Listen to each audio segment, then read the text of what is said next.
Welcome to another episode of My Curious Mind podcast. And today we'll be talking about part two of the sport with the best athletes.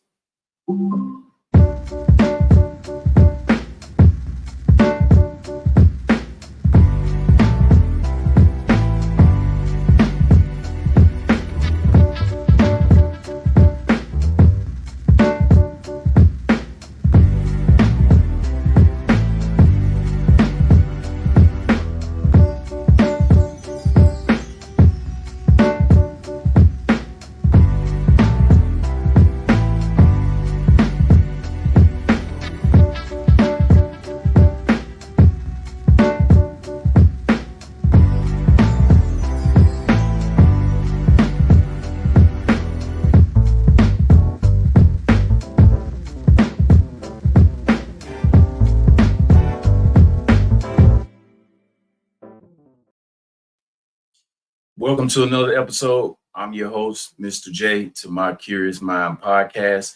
And today we're going to do the follow-up part two of the podcast episode, The Sport with the Best Athletes.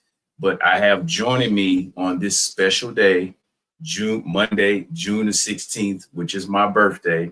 I turned 46 years old today.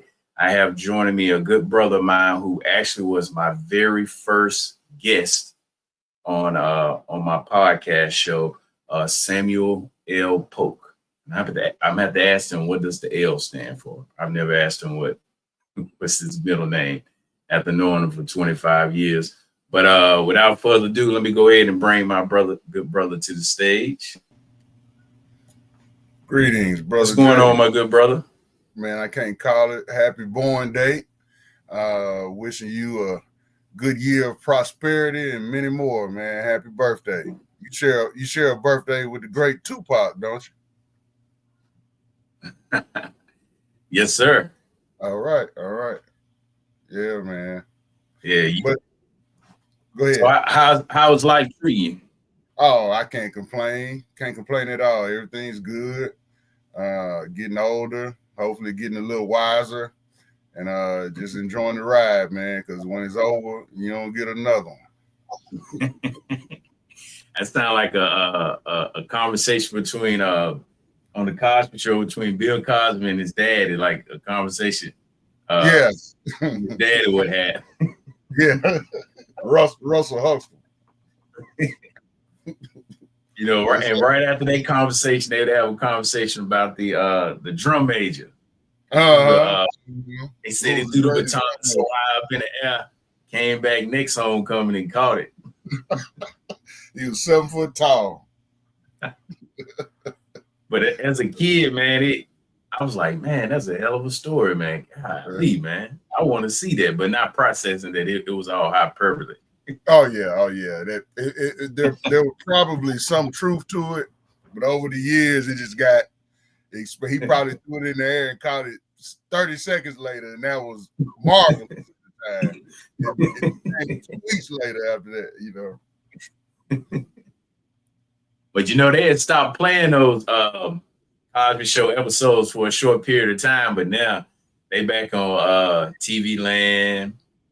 I want to say it's back on Amazon Prime.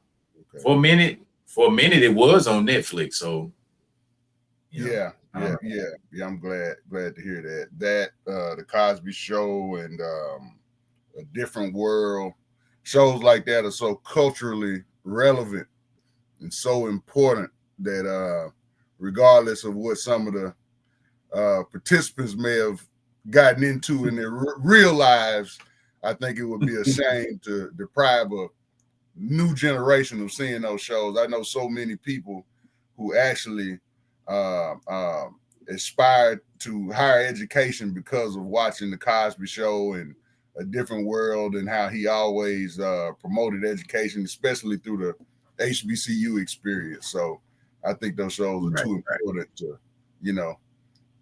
keep them off the air. I would agree. And they're actually doing I don't know if you've heard, I think I came across an article online within the last couple of months. They're doing a Different World reboot. Okay. and I think Kadeem Hardison's character, along with Whitley, are going to be part of the.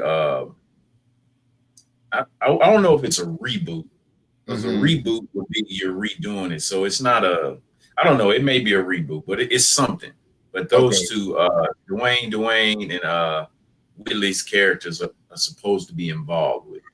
Okay. Yeah, I look forward to that. Yeah, and what's crazy, just within the last year, I actually went through the whole series and watched it again. It's one of my all-time favorite shows up until a point. It got to a point where you're like, okay, it's enough. You know what I'm saying? Because, or they should have allowed me to direct it, because I could have kept it going from the late 90s all the way to now. All you got to do is keep new freshmen coming in, and you know, the older people, they might come back once a season for homecoming or something. But you can't, 10 years later, you can't, you know, it's like when once Steve Urkel is 6'3", it's time to call it quits, you know what I'm saying? But you could have kept bringing new freshmen in and made the show even, you know, kept it relevant instead of following the lives of the original cast that had graduated 10 years ago, you know, and they still hanging around campus. You know what I'm saying? Like, come on, man. But yeah. But you know, that's a thing for American TV shows. We in American TV shows, you pretty much keep the same main cast and supporting cast. It might go on for 10, 12, 15 plus seasons. You keep that. Whereas like European shows, like British shows, like there's a show, I don't know if you've ever watched, Idris Elba, he plays this detective who specializes in going after serial killers. And every season they change up his supporting cast. And then the number of episodes change. Like season 1, there might be 12 episodes. Season 2, there might only be 5 episods. In season 3, they might be 7. So they switch it up. The characters will change up on you in a minute. Whereas American shows, we keep that same cast, and it's 20. It used to be network TV when we was growing up. It was 22 to 25 episodes a season, and that was from the fall to the late spring. And they took a hiatus off in the summer, or they shot episodes during the summer, or whatever. But we saw reruns on TV. On that, I know it's a little off the subject, but there was a show, I don't know if you ever seen it. It's a British show. It's called Last of the Summer Wine. Have you ever seen that? No, I never watched it. It's a show that personally I would have never watched without the proper circumstances being in place to force me to watch it. I was at Lane and we only had one channel when I first got there, and it was PBS, you know, the public broadcast. And they would show this show at night called Last of the Summer Wine. And I just started watching it because there wasn't nothing else on. There's the one channel. It's about an hour-long show. Come to find out, it's the longest running show in the history of television.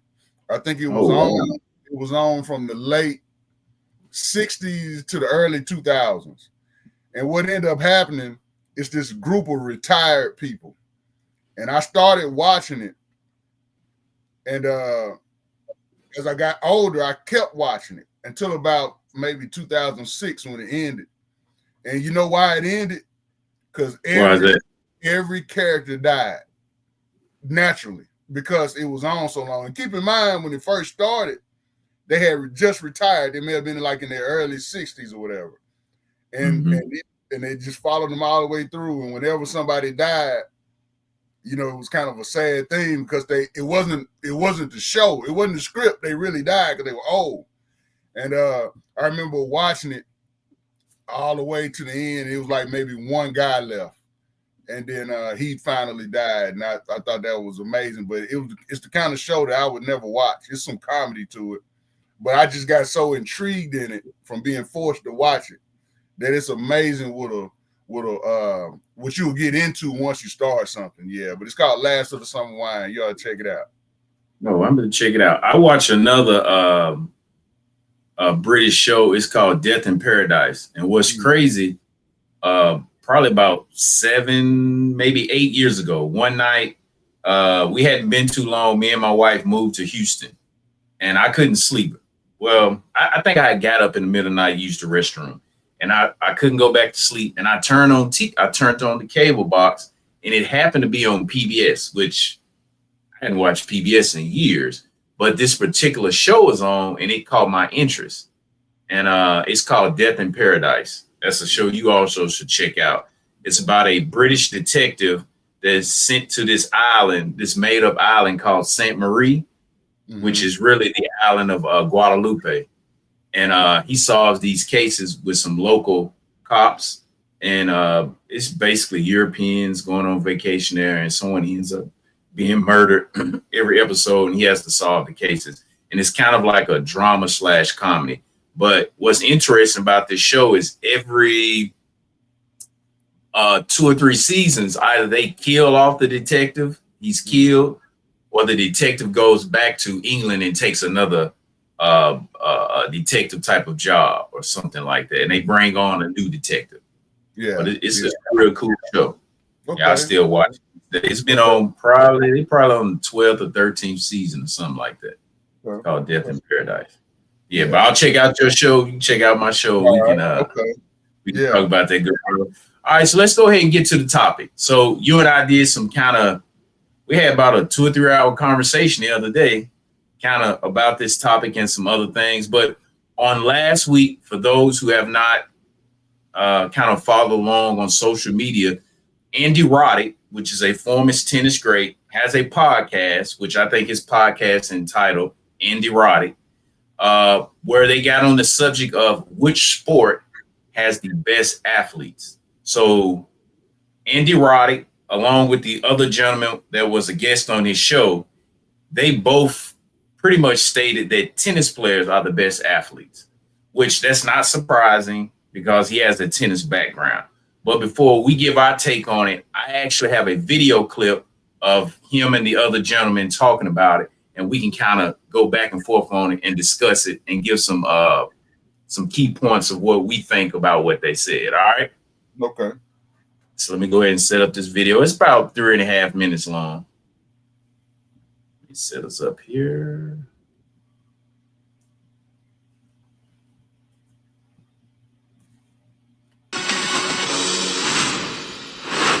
Five hours and 40-something minutes on the biggest stages. Like, to just put this into context, and since it's on TNT and they're coming off of having done basketball for a long time, and this isn't to say one thing doesn't mean you're throwing shade at someone else. I'm All right, hold on. Say I had a little echo. Let me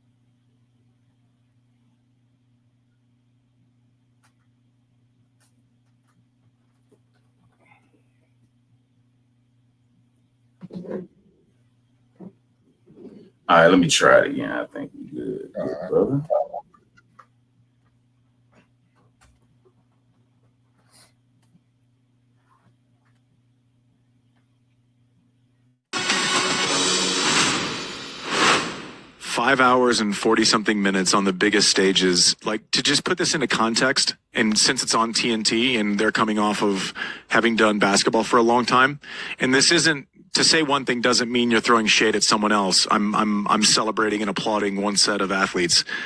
An NBA game is 48 minutes played in air conditioning, where you have teammates, halftime, timeouts, the whole thing, communication. I think tennis players are the best athletes in the world. And it's the more I watch it, the more I think it. Tell me why I'm wrong. I mean, I don't think you're wrong, because I think when you pull all the elements together of what makes up a great athlete. And Sean and I were talking about this the other day. It's like, it's not just who can jump the highest or run the fastest or, who is clutch. It's everything all at once. And to think about all the other sports that are in their own right so incredible and filled with these amazing athletes, a lot of them have support, right? You don't have to be the tallest, fastest, strongest, smartest at every moment and think on your own and be isolated on an island and battling your own demons and have no one to confide in all those moments more than you do in tennis. It's incredible. 5 hours and 40 minutes of just pure isolation and focus. I don't think there's anything else like it, The only other sport I can think of that is as grueling timing wise and can go on and on and on, that seems endless sometimes is like NASCAR racing. And it's completely different, right? It's, they still have a team and they're still relying on each other and it's a machine. It's the most incredible thing. I've never watched a sporting event like what we witnessed today. Yeah, it's just I don't feel like you can have a skill that's way better, but it doesn't allow you to just silo off those skills to be effective. Does that make sense? Like an offensive lineman, and obviously, I know we're gonna get the comments. You're not getting hit in the head. I understand the hard parts of a lot of sports, but I could have. In a team sport, I would have been able to almost isolate my skill set where I didn't have to hit backhands, right? Or I didn't have to play for. All right, well, let's kind of unpack that, good brother. Now, first up, it didn't shock me that Andy Roddick went with tennis. Because to be honest, if he was a foosball player or a wiffle ball player, you're going to support your sport.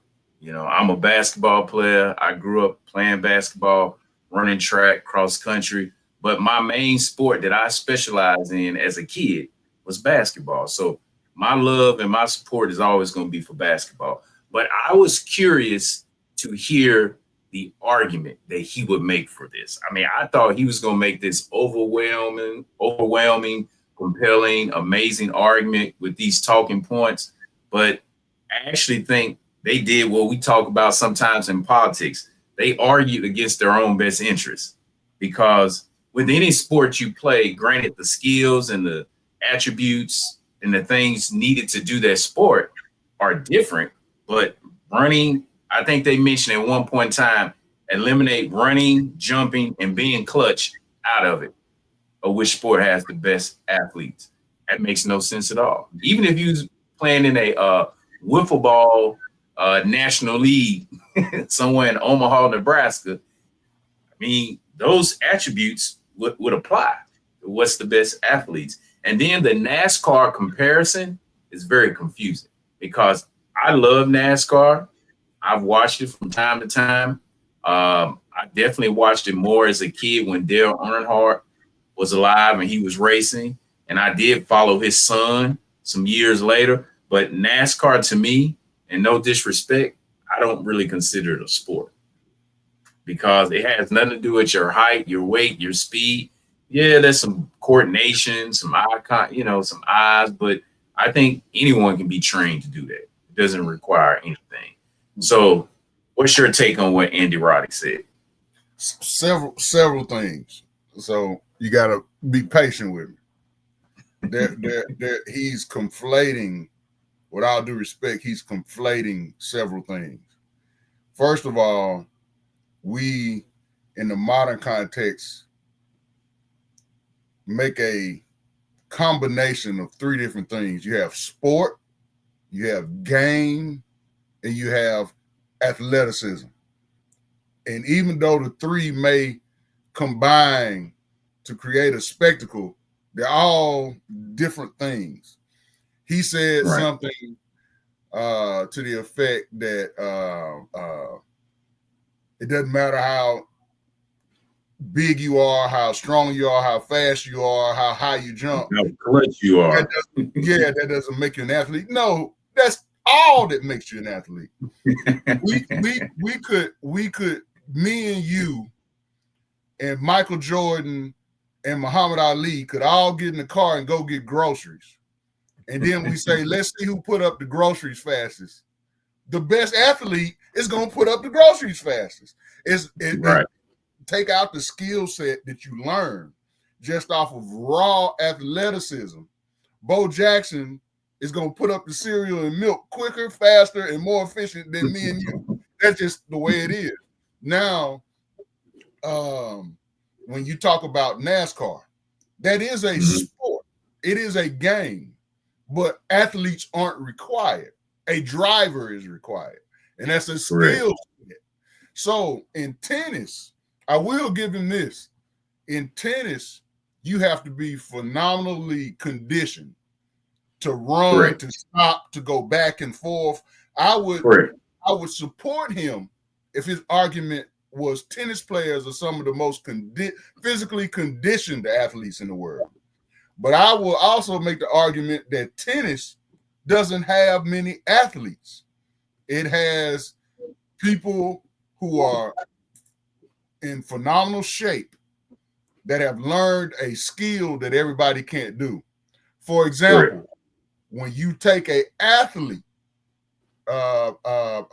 Serena Williams, and you give her that same training to develop that skill set, she dominates. You understand? So if you took all of the female tennis players in the world today and you substituted them with the WNBA, with a bunch of WNBA players, and taught them that same skill set, all those tennis players would be out of a job because the athletes would dominate them. And that's how I feel about it. Now, in terms of being on a stage, being under pressure, and having to, traverse that as well as keeping up with the sport, the backhand that he talked about, and so on and so forth. Try an NFL quarterback who has to process so much information in a few seconds with huge giants running at him faster than any tennis player can run, and traverse keeping up with routes and keeping up with blocking schemes and getting away from this guy that's trying to cut my head off. No tennis player could do that. But you could take Tom Brady and teach him the skill set, and he'd win Wimbledon tomorrow because of his athleticism. So individual sports, we can make the argument which is the more difficult individual sport. And I don't think anything compares to boxing in that context. You have no help. It's just you. Kind of same with with tennis. But when you're just talking about who has the best athletes, I think the criteria has to be a combination of size, speed, strength, and the mental capacity or the wherewithal to process information at the same time you're getting the job done athletically. So I hear his argument. I'll agree with him if his argument was who had the most conditioned athletes, tennis, soccer, those kind of sports, certainly. But even golf, when Tiger Woods first came onto the scene with the same level of skill set that those other guys had, he had the edge because he was an athlete. And now what do you see? You see people that play golf that could have easily played basketball or baseball because the athletes dominate. They even look different now. Tiger Woods started that. Right. So he's totally wrong. But again, like you said, I understand what he's biased. But I my criteria is, of course, size, speed, strength, and what could I take this athlete from this sport? What would he look like in this? And what would this one look like in this sport? And I don't think it's even tennis is at the bottom of the list in terms of best athletes. But that's they right there with golfers, and or pickleball players. It's a skill rather than an athletic feat. But go ahead. I would agree. Now, like I said earlier, I thought he was going to make some better compelling points. And maybe in fairness, that was only a 3.5 minute clip of, I guess, a podcast episode that could have been an hour and a half, 2 hours long. But it definitely, it wasn't enough. He didn't offer enough.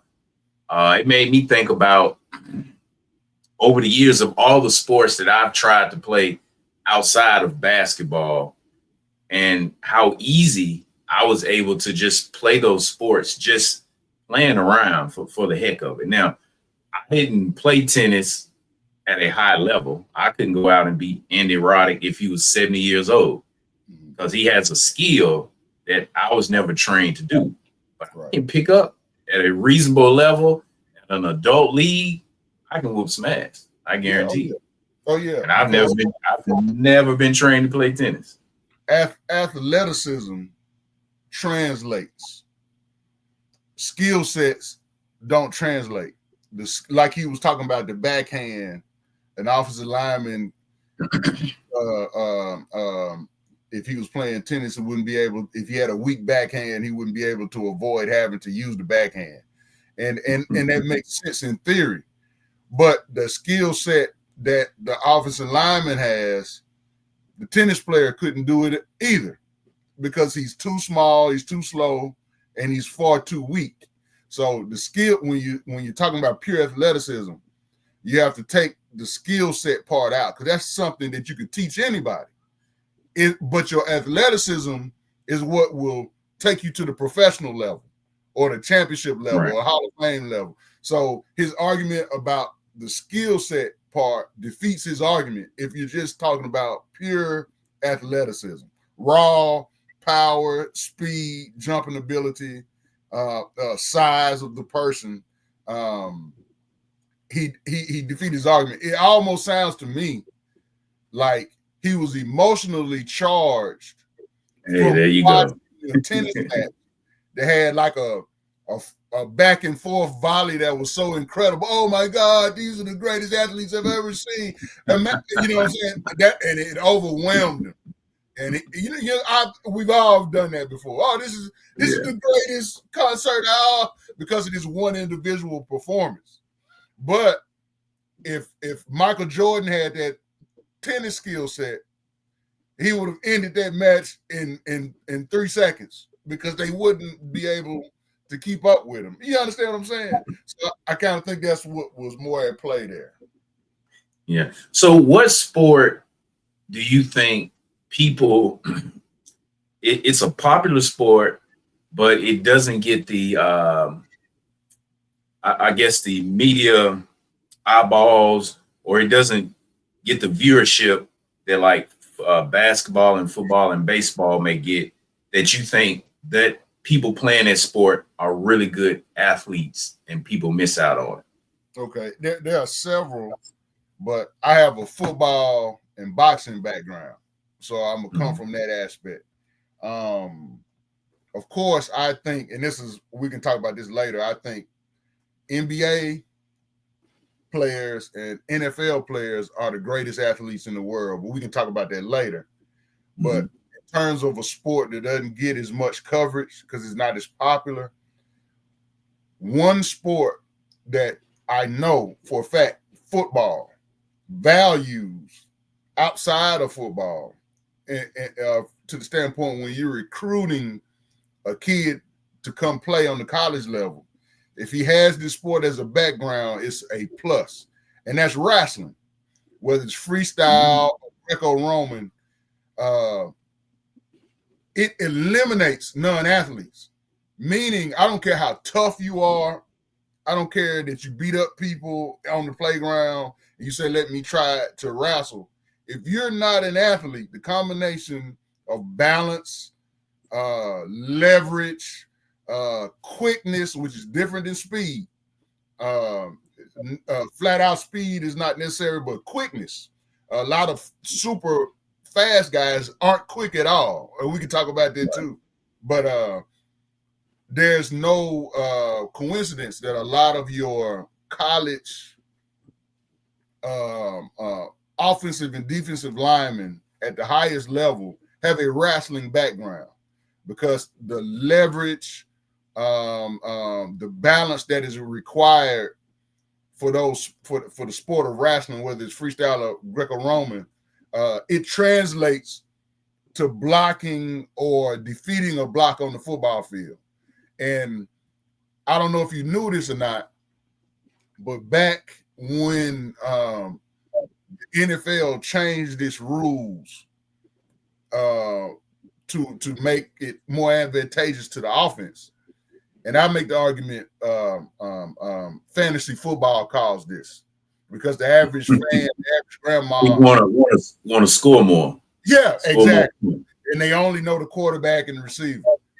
Bill Belichick started, well, first of all, in my day, before they opened up the middle of the field and you could just run through it, like Steve Urkel can run through there now, like I'm open, and nothing happens to him because you can't hit him.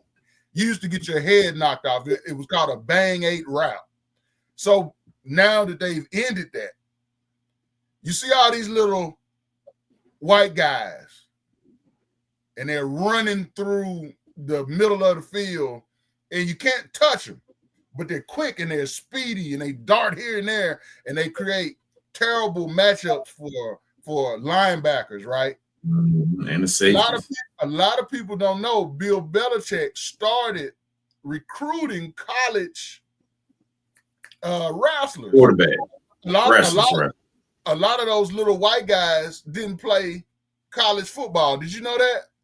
Go back and look at the Patriots, wide receivers, those little slot receivers. A lot of those guys was college wrestlers. And he brought them into camp. He said they're tough, they can take hits. If I can teach them to run some routes, if I can teach them some good hand-eye coordination where they can catch a pass on the move, they will create terrible matchups for linebackers. So you also can move in small spaces. Sure, you can wrestle. Absolutely. And you become an incredible blocker too downfield. Mm-hmm. So I think wrestling is one of those sports that are overlooked in terms of producing some of the best athletes. So you mean Greco-Roman style, not WWE? No. Yeah, Greco-Roman freestyle. If you remember in high school, if you had a wrestling team, we had one, but they put them in the gym, out in the back of the gym. They didn't even announce it on the loudspeaker in the morning. Yeah, but Ray Lewis, Walter Payton, you name it, those guys were high school wrestlers, and it's not a coincidence that, you know, when you're looking for an offensive lineman, you're looking for size. A big, huge guy that was a heavyweight or a super heavyweight wrestler on the high school team, he's gonna have a super advantage over the rest of those guys who don't have a wrestling background. But it translates kind of like the Steiner brothers back in the day. Absolutely, perfect example. They would have had a good skill set. Absolutely. And a lot of those wrestlers, that the kind of wrestling you talking about, wrestling, professional wrestling, a lot of those guys are football players, and they were football players in their former career, and they gravitated toward wrestling. Why? Because they were college and high school. Bill Goldberg, the Road Warriors, name it, you know, Junkyard Dog. They were high school wrestlers, college football players, pro football players, then back to the entertainment wrestling. You understand what I'm saying? But those skill sets translate. And even though wrestling is fake, you only have to watch it for 1 minute to realize, hey, those guys are athletes. Those are super athletic feats that they're, you know, employing. Yeah. Man, you went back down memory lane with Junkyard Dog. Oh yeah, that's one of my favorites. Yeah, I used to see him in person all the time. I didn't get to. That's back when you had Junkyard Dog, Hillbilly Jim. What's his name? Yeah, Hillbilly Jim. The Heathen, the Bobby Heathen.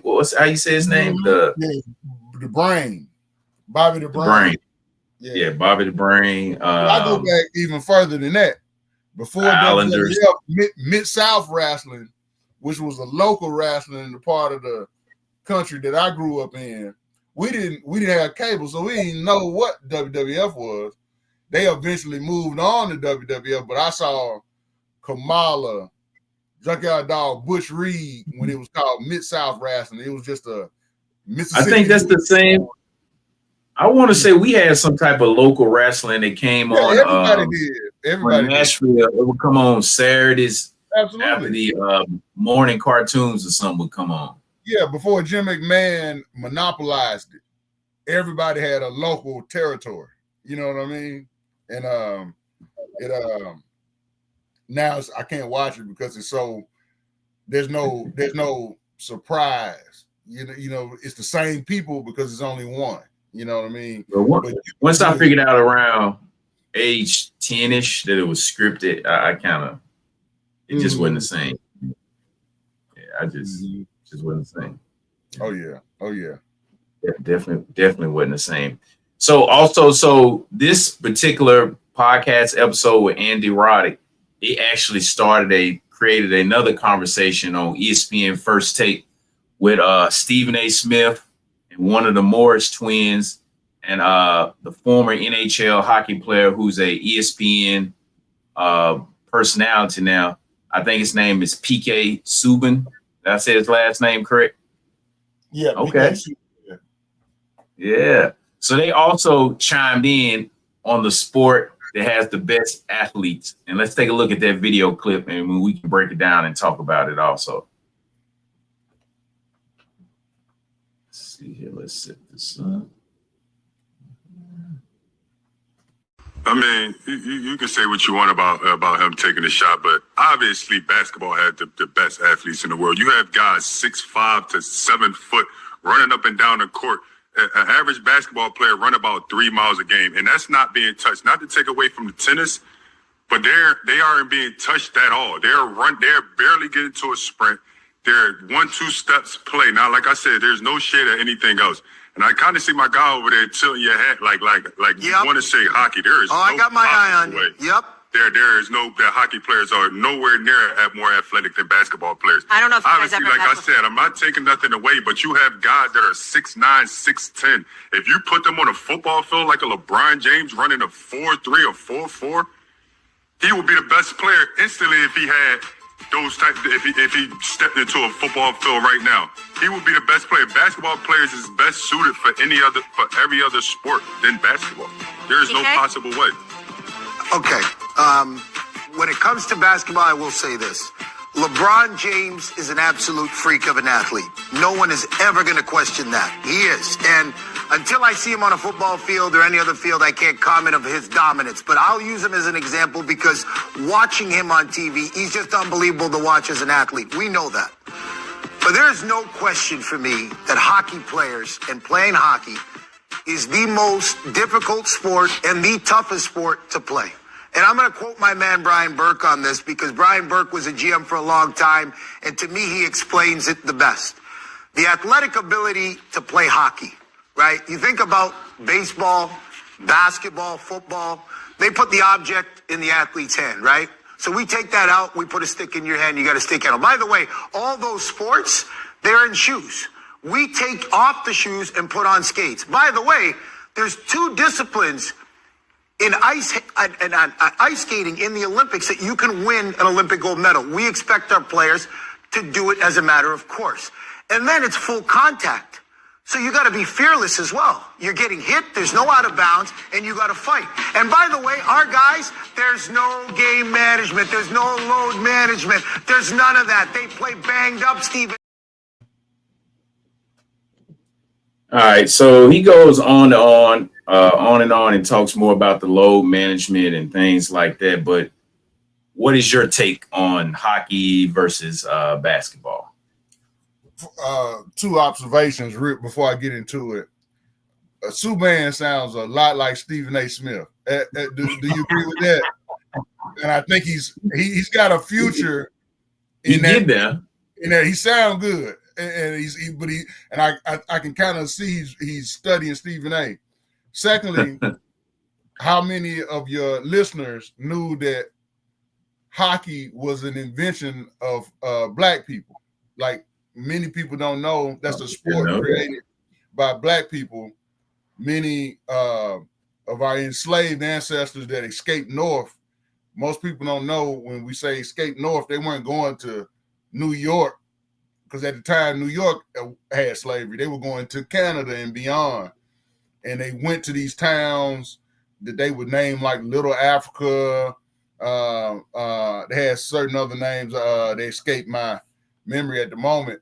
But they invented these sports because there was so much ice.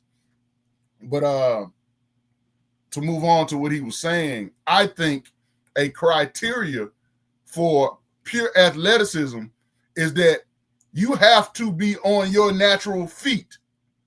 Learning to skate is a skill set that you can teach a 3-year-old boy how to skate, ice skate, or roller skate. So that's a skill set. You could easily teach LeBron James how to skate, and if you did, he would kick all y'all asses at it because he's such a more superior athlete. At the same time, I don't think you can take Subban and put him on the NFL field or an NBA court, and he even makes the team because he could punch the ball. He could be a kicker. He could be a little kicker. He could be a kicker. Right, but that's a skill set that doesn't require athleticism. See, again. So I think that the first gentleman, I don't know who he was, that was advocating for NBA players being the best athletes in it, and those athletic abilities translating the best to other sports. I definitely agree with him to an extent, far more than I did Subban. Subban argument is that maybe hockey has the more difficult path in terms of skill sets that you have to learn. Being able to skate, first of all, being able to skate while holding a stick, being able to skate using that stick to hit a small ball all the time is full contact and somebody could hit you. That's a incredibly hard sport. I give you that.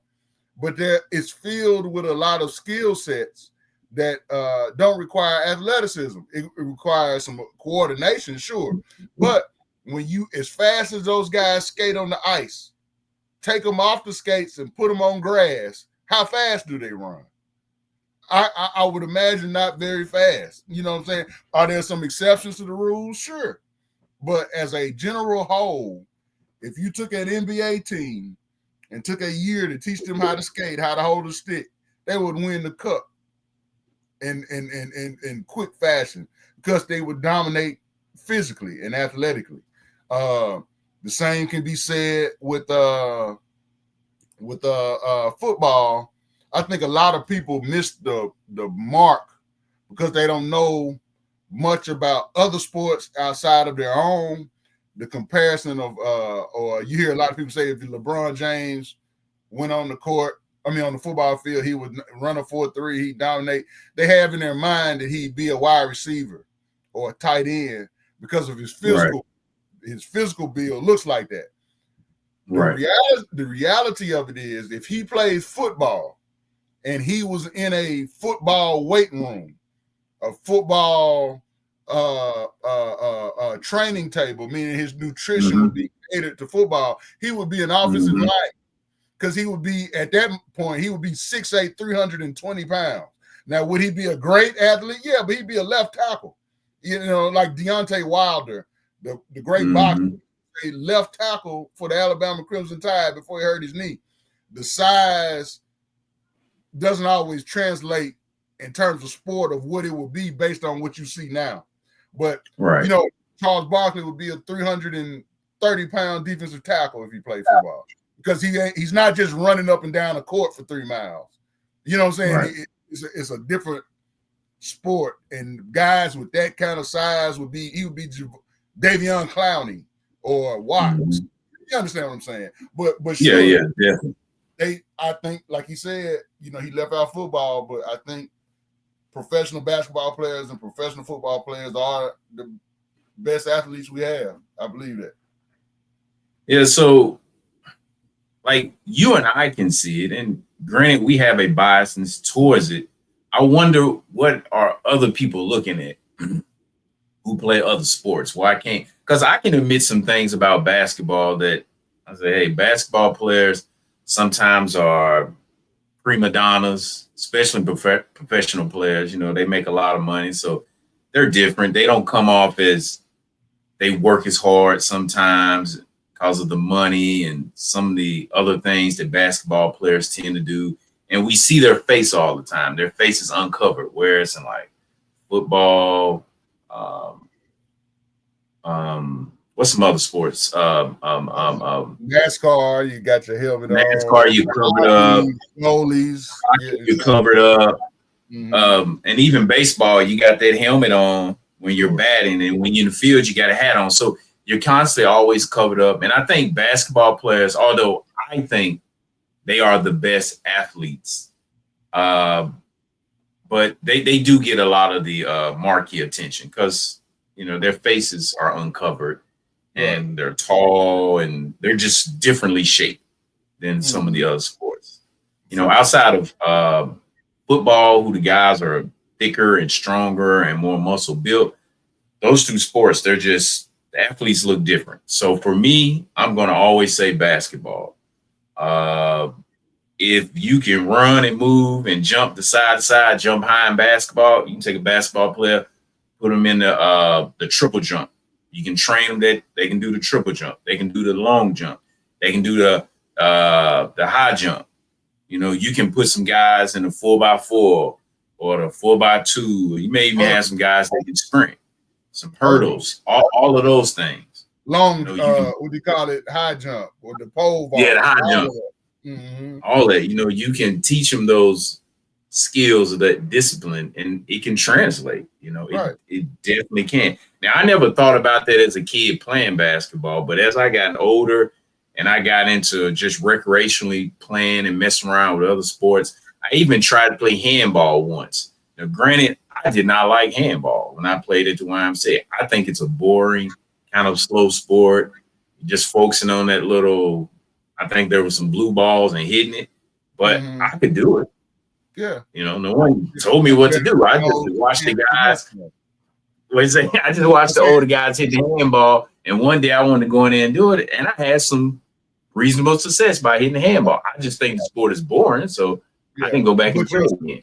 But you were like almost overnight better than those guys who can't dribble a basketball or run and dribble at the same time because of the athleticism. That's the difference. The point you were making about football players and basketball players is just that. It's the combination of, before we taught them how to play football, the actual game, the sport, they showed up with abilities God gave them that they didn't give to other people. And you can easily see, like you said, the eye test. Now, I think people that play those other sports, bias put to the side, they are never around football players. They are never around basketball players. They're only around tennis players. They're only around golfers. So the best among them are the ones who have developed the best skill at hitting a tee or putting or a backhand. And they confuse those things or blur the lines between a skill that I've learned and athleticism. And all you would have to do is take them to a practice or even let them participate, and they will be like, "Oh, okay, yeah, these are the Avengers. These are superheroes." And I'm not one of those people. But I think when you're secluded, when you're a tennis player and you're only around tennis players, you kind of lose context that, hey, you're really not an athlete. You're good at what you do. You have a skill set, but you're no more of an athlete than I would say a chess player is, who has a tremendous skill at playing chess. Now, you have to be in phenomenal condition, but you don't have to be an athlete to run and train and get in great cardiovascular shape. How many aerobics instructors could be a professional athlete? None. I would imagine, but that has nothing to do with their cardio or their ability to run for long periods of time. You ain't getting nowhere very fast. You just running, like you said, you running a few steps, hitting the ball, running back. And I'm not demeaning it. I'm not demeaning it at all. But it's a game. It's sport, but not many athletes participate in it because athleticism isn't required. But these are sports over here where before you walk through the door, there's a certain amount of athleticism that is a prerequisite, or you can't even do this. You understand what I'm saying? You have to run a certain speed or you don't qualify. I'll even add this example, and you probably say this about maybe the sports that you grew up playing, but I'm so high on basketball, and I think basketball players are such great athletes to the point to where, and I often tell my wife this because I coach some youth basketball, and I've been doing it for several years. And I'm starting to coach my 8-year-old. She's getting into it. I have a nephew who's a really good basketball player. He's 13. He's starting to specialize in it. But I know so much about basketball to the point when you walk in a gym, and I've told my wife this, I can tell within 10 seconds of whether you're an adult or a kid and you pick up the ball, how you dribble it and how you take your first 5 to 10 steps if you can play basketball. Bruh. Now, I can't determine how great you can focus and do that ability and maintain it, but I can tell based on, because we're talking about an athlete. To play basketball, you have to be an athlete. You have to have athleticism. Yeah, that's it, right? So you can tell by how you move your arms, how you stretch. I can even tell just that initial walk onto the court, how you catch the basketball. I already know what it's going to be. What's your catch, right? To your point, go ahead. To your point, my background is football and boxing. Mm-hmm. A unique thing about boxers that may make me sound crazy when I say this, and I probably shouldn't say this, as having a boxing background, every grown man that approaches me, what do you think I'm doing? Just mentally. I'm sizing them up. If something were to go down, how would I approach this? As he's walking, it don't take me long, I can tell whether he wouldn't be a problem at all. Or I may have like issues. Me. Yeah. But see, an athlete has a certain movement that a non-athlete doesn't. Now, the guy walking up to me, he may have never had a martial arts lesson in his life. But just from the pure fact of being an athlete, he might be so fast I can't hit his ass. You know what I'm saying? He may be so big and strong that my punches have no effect, but I can tell by the way he moves whether he's an athlete or not. Same with football. I can tell what position you play by the way you walked up to me, regardless of size. You know what I mean? That's true. But the other point I was going to make is, let me give you an example in a professional sport that requires physical ability in certain positions, but other positions, it requires a skill set. Do you like baseball? Yeah, I like baseball. Traditionally, besides hitting a 90-mile-an-hour fastball, what's the greatest skill on the baseball diamond?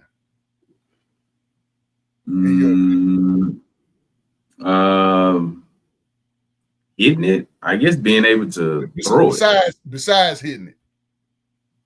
Throwing the ball. Absolutely. Being able to pick the ball. Absolutely. Now, how many people on God's planet Earth can throw a 100-mile-an-hour fastball? Not many, right? There's only a select few people can do that. Yeah. Keep that in mind. Out of that select few, there's even fewer that you can teach the kind of control you need to put it right in the pitcher's mitt, as opposed to killing somebody in the 5th row. You understand what I'm saying? So when you take the skill, the God-given ability to throw a baseball 100 miles an hour and the wherewithal to learn how to control it, to put it in a small little box every time. When you take a guy that can do that, traditionally in baseball, he's a big, fat, pot-bellied tobacco tree. He ain't an athlete. He just has a skill that nobody else can do. He can't run bases. He can't bat. They don't use him for nothing else but that one thing. Then you take a football player that can run a 240, like a 4.240, like a Deion Sanders or a Ricky Henderson or Brian Jordan, and they can do so many different things. They can hit, they can bunt, they can steal bases. Do you see the difference? The athlete, the guy with the greatest skill, God-given skill to throw this 100-mile-an-hour pitch with control. But then you look at him, he look like George Costanza from Seinfeld. He can't run, he can't jump. You know what I'm saying? So that's the difference, if that makes sense. I think that's one of the best examples I can give. Yeah, that makes sense. But what's crazy is if you look at sports within our lifetime, we just take let's say the last 35 years, at least 35 years, because when we were really young, we probably wasn't watching sports like that. Let's say the last 35, 40 years, when we really were old enough to start following sports, baseball, golf, sports that didn't appear to have the most athletic guys, they've changed a lot because pitchers were fat and sloppy when I was growing up. Even the home run hitters were big, burly looking dudes. In baseball, they didn't look like they lift no weights, but those other sports skill set, though. That was the first skill set, being able to hit. That's a skill. But those other sports are figured out. You got to go and get guys from other sports like football and basketball, and like maybe they're not that good of football or basketball players. Say, hey, you can come over here. I can teach you how to hit this ball. Right. And with those other attributes that you have, with those long arms, that vertical jump, that lateral movement, you can be a hell of a player in this sport. And I think sports like baseball, they've been really good at doing it. Yeah, as like you said, it's like by example of Tiger Woods. Guys were like, "Hey man, we're gonna have to start working out," and then and some people learn. It don't matter how much I work out. I can look good on the beach, but if I ain't an athlete, it doesn't matter. So they started, like you said, going to other sports, putting those athletes. I give you another example. Miami had a basketball player who was a 6-man. Miami Hurricanes. This is basketball, college basketball. He never really got on the court. I cannot remember his name. You probably will remember it. He never played college football. The Saints draft him. I know you got his name is. Let me get his name because he's a redhead. He got freckles and he's redhead. He's about like 6'6", 6'7". Jimmy. I just can't remember his name. He was all pro. You know what I'm talking about? Yeah. I know exactly what you're talking about. They turned him into a tight end, and because his football IQ was so low, and because he didn't have a football background, he had 2 routes. Every game he had 2 touchdowns because his one route was the fade to the back pylon in the red zone, and the other one was the shadow slant across the back to about the goal post within the 20 the red zone. Mm-hmm. Only thing he was doing was snagging rebounds. There you go. That basketball stuff, it translates. Right. So I put the ball up, fade route. You just out jumped this 6'2" corner and snag rebound. He even would catch the ball and come down like this. You know what I'm saying? But what I'm saying is that athleticism translate. If he had played football from the beginning, he'd probably be in the Hall of Fame. You know what I'm saying? But he had a pretty decent career. But that's the same. Another example of that is Antonio Gates. He did not. I didn't know this to this day. Antonio Gates. I knew he went to Kent State. I remember him playing in the NCAA March Madness tournament at Kent State. He was about a 6'4" power forward. I want to say he averaged double digits in points and rebounds, and he was dominating. He had that wide base, kind of burly dude.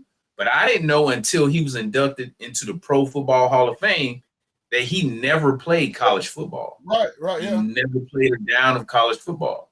So someone, like you said, a scout or somebody observed that based on they went to, I don't know, I'm just hypothetically saying, they went to him and said, hey, based on your height, you're 6'4", yeah, you were good in college, but you're going to have limited options in the pros because guys are 6'10", 6'11". So, but we can teach you this skill, work on, run these routes, and he turns it into an all-pro career, and he was a first ballot, I believe, Hall of Fame. Like that, when Bo Jackson played at Auburn, do you know who the tight end was? It was Frank Thomas. Frank Thomas. I remember Frank Thomas. Yeah. You got a guy like Charlie Ward, who when he was a quarterback, he wins the Heisman Trophy. But at the time, college quarterback. At the time, there was a racial stigma about athletic black quarterbacks, that he couldn't really play quarterback because he was too athletic. We'll make him a corner or we'll make him a strong safety. Charlie Ward said, I'm not dealing with that bullshit. I'll just go play basketball. You have Allen Iverson, who is a great point guard. Now, you know basketball better than I do, but very few people know football better than I do. And to this day, he still recognizes the greatest high school quarterback in Virginia history. And this is a state that has produced Michael Vick. You understand what I'm saying? But also, did you know Michael Vick got drafted into the National Baseball League? These are Steve McNair could have gone baseball. Deion Sanders, as a college corner at Florida State, was also playing professional baseball with the Yankees. So these sports that we're talking about, football and basketball, and I put an asterisk on wrestling because it doesn't get the coverage, but there are so many NFL football players who were college wrestlers that didn't play football. What's the guy from WWF that did UFC? Big Goldberg. No, not him. Are you talking about the one that had all that off the field stuff that played defensive end for the Panthers? He wasn't that good at W. No, this guy's a white guy. He got real blonde hair, so blonde that he looks almost albino to a certain extent. He left WWF and went to the UFC and became the heavyweight champion. And then you're talking about, okay. I thought you were talking about from football to the UFC. Okay, I got confused. Well, but check this out. He was a championship college wrestler. Outside of the Olympics, there's nothing for them professionally except for pro wrestling. So he did pro wrestling, becomes Brock Lesnar. That's his name, Brock Lesnar. Yes, that's the name. So after doing WWF, he just says, hey, man, I want to try UFC. He goes over to UFC and becomes the heavyweight champion. Then he says, you know what? I want to try football. He goes to the Minnesota Vikings training camp and made it all the way to the final cut. He was almost kept as an offensive lineman. That's an athlete. You understand what I'm saying? He can almost change his mind on what he want to do and go do it. And that's not a skill set because he don't have these skills. He just has the supernatural physical ability to where I can make this work if you just teach me what to do, if that makes sense. He's a great example. And he could have any of those other sports outside of wrestling, if he had chose them as a kid, he would have went to the highest levels of those sports just based on his sheer athleticism. But we can talk about who the better argument or the more fun argument is who was the greatest athlete of all time. Now, you want to start some heated debates, that's the one right there. I definitely know it's not. Who would you say is the best athlete of all time? It's hard. I can't definitively name one. I can tell you who I personally feel it is, and I can give you like a top 10. First, most people or most younger people don't know about Jim Brown, the famous running back. He died not too long ago. But Jim Brown was not only for the longest time considered to be the greatest fullback or running back of all time. He's also recognized to this day as the greatest lacrosse player of all time. Did you know that? I didn't know how great he was considered. I do know he played lacrosse at University of Syracuse. They still consider him the standard bearer for lacrosse, and he ain't played lacrosse in 60, 70 years. But he was 6'3", 240, ran a 10-second, whatever, 100-yard dash. They weren't doing the 40 yet. Those skills from the athleticism, right, just totally dominated on the lacrosse field. You got people like Satchel Paige. I know most people have heard that name and don't know who he was. He's a great Negro League baseball player who played a whole career in the Negro League, like 20 plus years. Didn't get a chance to play for the big leagues until after they integrated it. But even at an advanced age of like 50, he struck out like he's literally on the record books for how many consecutive strikeouts he had at like the age 53. Imagine him at 23. These are the kind of athletes we're talking about. You can, similar to the pitcher in baseball, boxing is like that. The average boxer, the skill set for being a boxer doesn't require much athleticism like you may think it does. But when you master those skills, this is why a guy like a George Foreman or Bernard Hopkins can be the champion into their 50s. And then this is why a guy like a Roy Jones, after he gets to a certain age, you be like, what happened? Nothing happened. He got old. He's using athleticism to get out of the way of punches. And somebody like a Bernard Hopkins never could get out of the way of punches because he don't have any speed. But he learned the skills of how to block and duck and parry punches. So his skills further.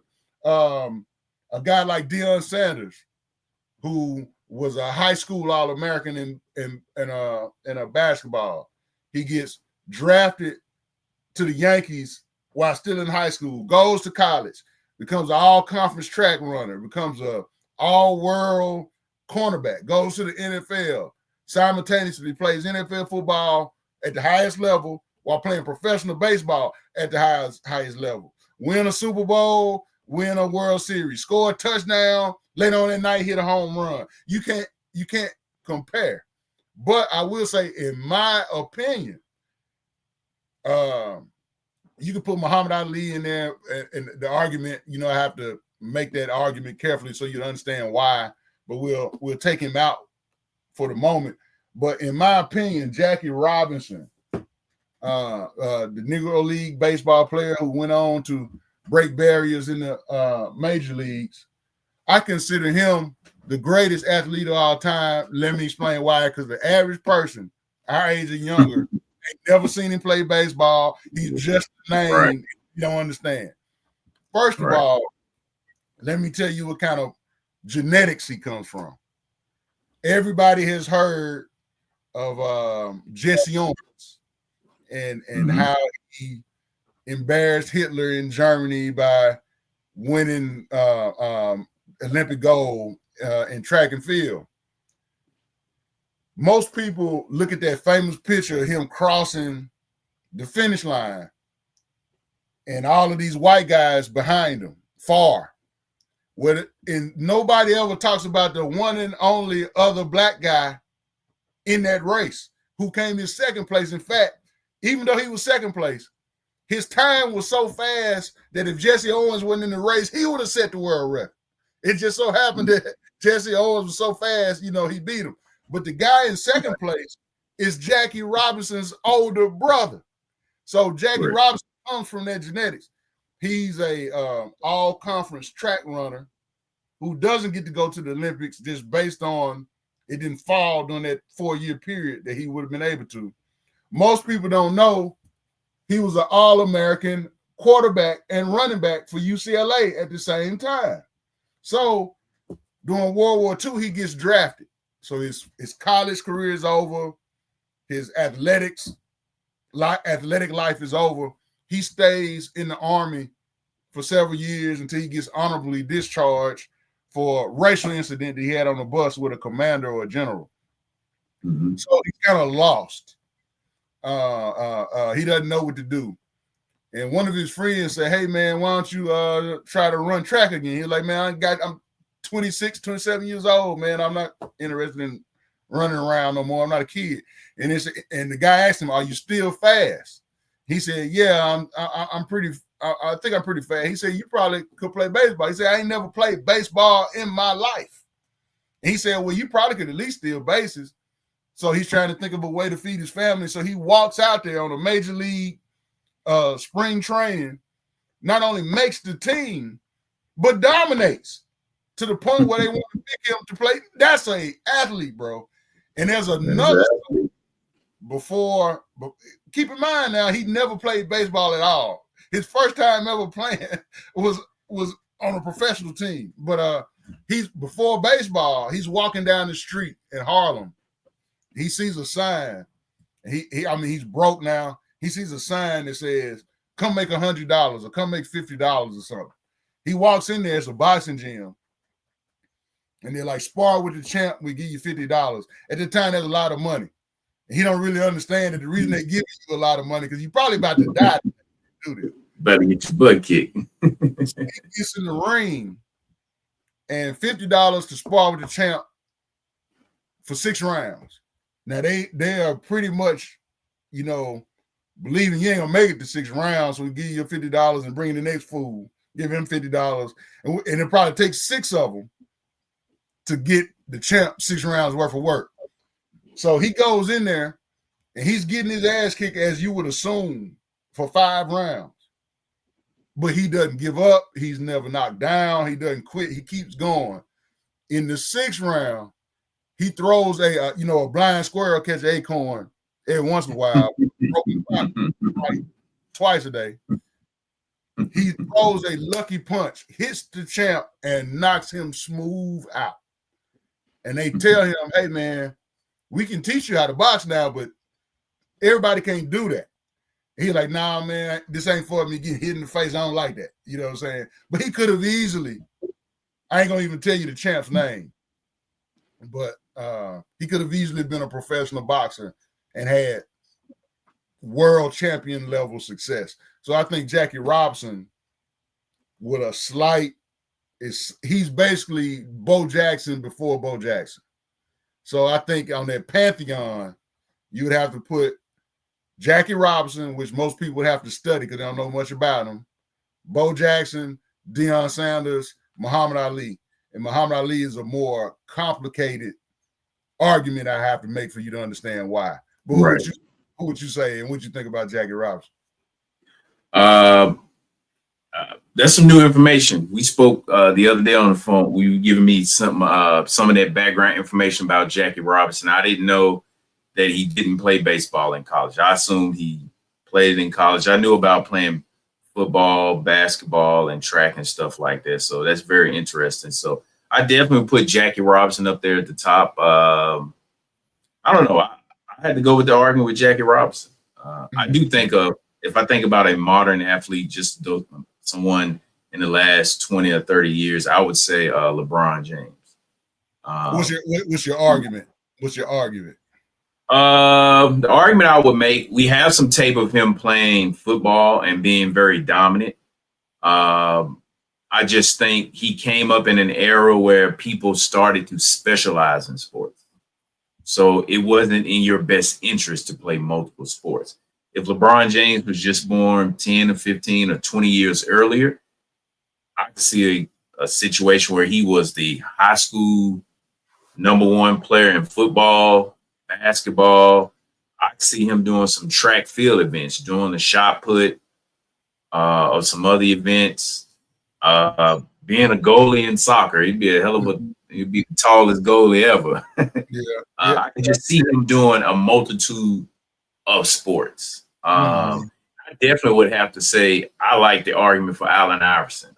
He even mentioned in a recent podcast episode that I came across, he mentioned that football was actually his best sport. Yeah. Have you ever seen his tapes? Have you ever seen his tapes? I've seen his tapes. Yeah. They had no offensive line because he was running off. Yeah. And he was Charlie Ward. You know what I'm saying? Yeah, so he was moving. Yeah. I kind of tend to lean toward the athletes that we have examples of them excelling in the other sports.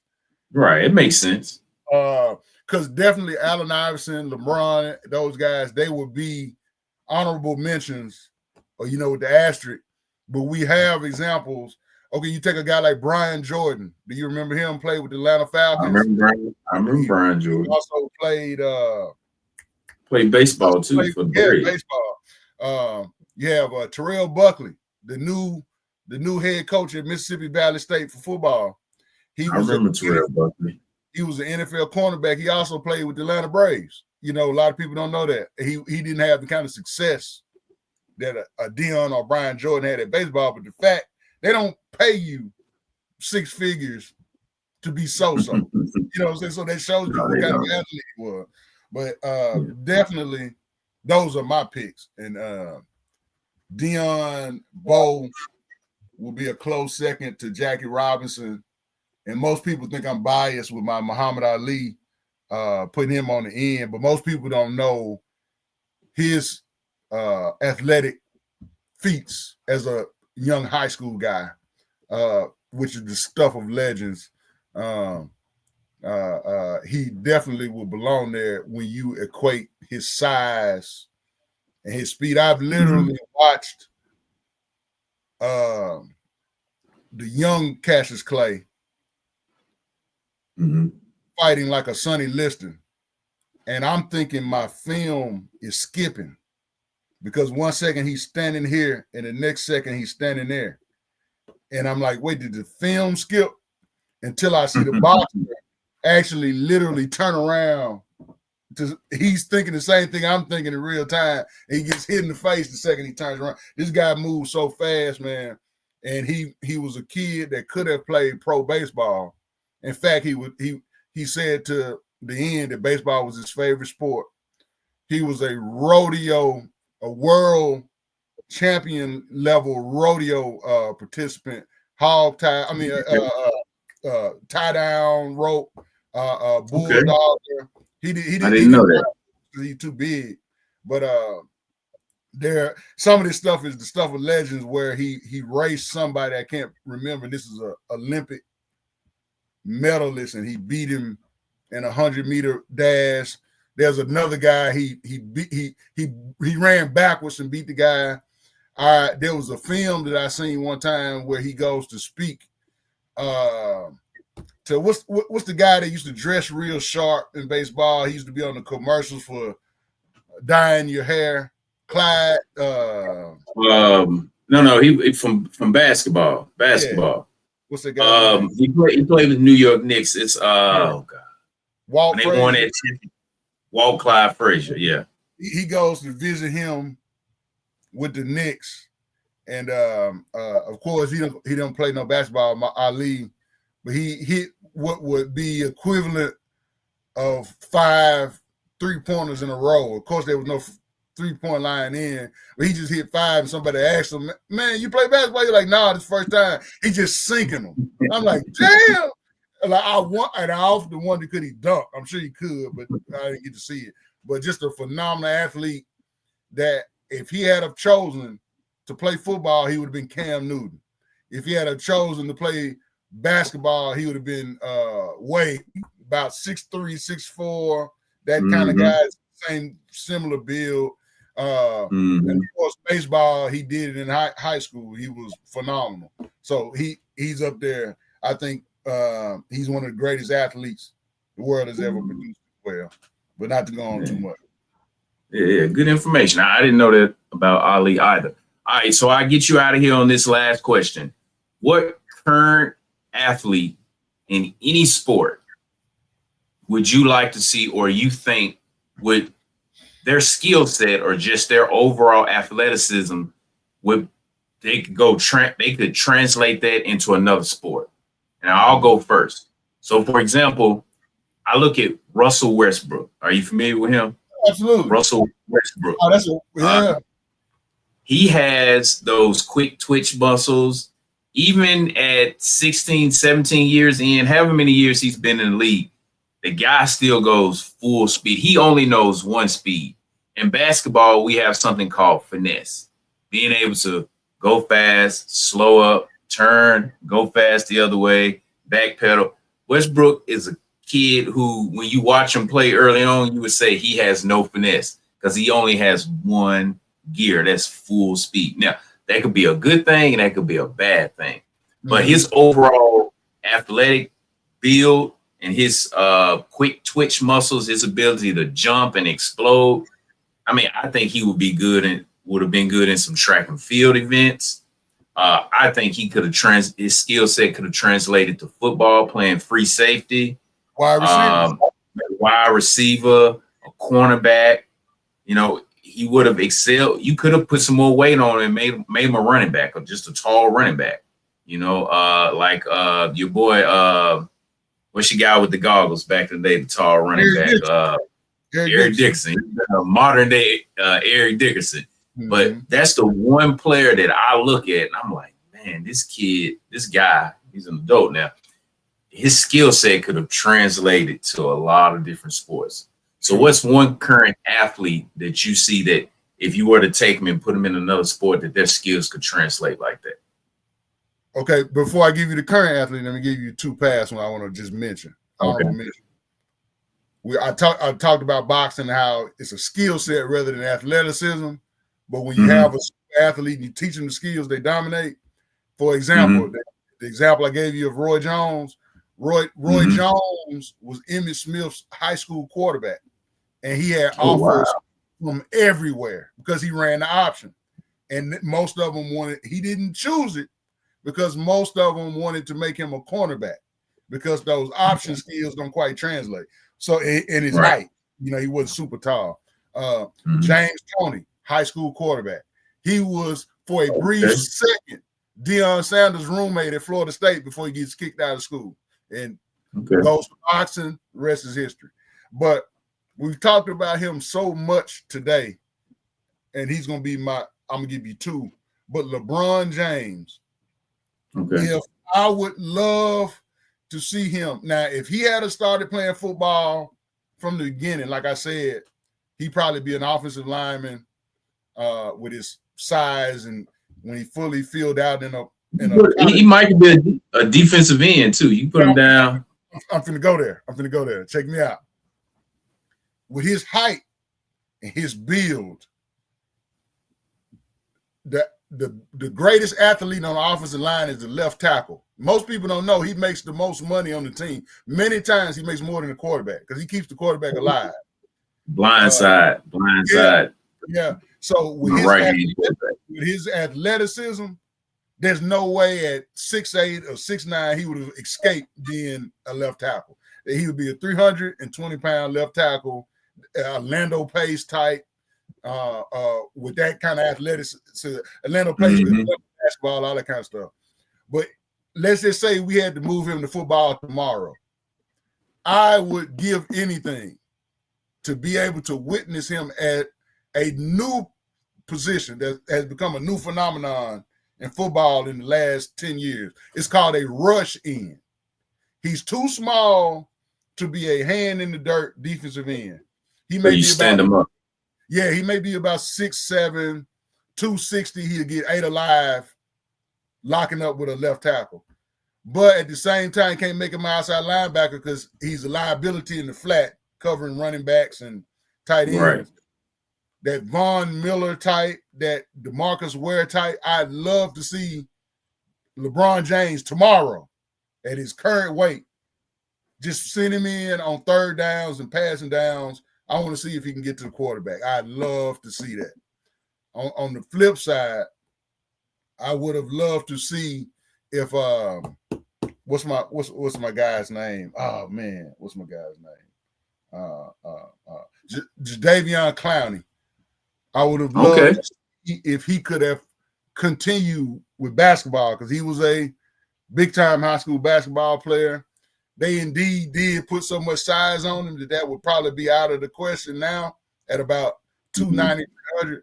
But around, when he was in college and he was around 260, 270, I would have loved to see him give the NBA a try. So those are my two modern-day athletes. Okay, those are good examples, man. Yeah, I never thought about Jadeveon Clowney. Yeah, and I definitely had that same take on LeBron James, and we actually have film of him playing high school football, which I don't know if you're aware that he was on the team, but they wasn't playing him, and I believe the coach realized, like, hey, let's put this tall kid in the game, and he just, after an injury, he started to dominate. One of the other wide. Yeah, absolutely. But see, to that point, Jadeveon Clowney started off a wide receiver, because that's your Calvin Johnson type build.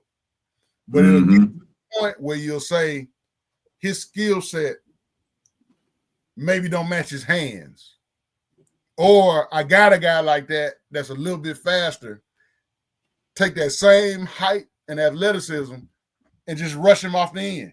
You know what I'm saying? And he becomes a defensive end. He's got the frame to hold the weight. But there's a thin line, and especially in modern football, there's a thin line from a Randy Moss could have easily been a Jadeveon Clowney nowadays, because they're so big. You understand what I'm saying? Like, what's Randy Moss, 6'5", 6'4"? He could have definitely held the weight. Yeah, something like that. Yeah. You know, yeah. And Randy Moss was a great high school basketball player. Absolutely, sure was. Yeah, watch that film. All right, good brother, man. Hey, I enjoyed it. Thank you for coming on the podcast. I'm definitely gonna send the invite out for other podcasts. We had some technical difficulties this morning, a little Xfinity internet trouble, but we worked through it and we got the podcast done. But thank you again, brother. No problem. On the podcast episode on my birthday. You made a good start to my birthday, brother, joining me. Make sure you tell the wife and kids hello. And how was Father's Day yesterday? Appreciate it, man. Father's Day was great. Hope you had a good one. And great to hear from you on your birthday and spend time with you on your birthday, man. I wish you a great birthday and many more. All right, well, thank you, brother. Until next time, peace and take care of yourself. Yes, sir. You too.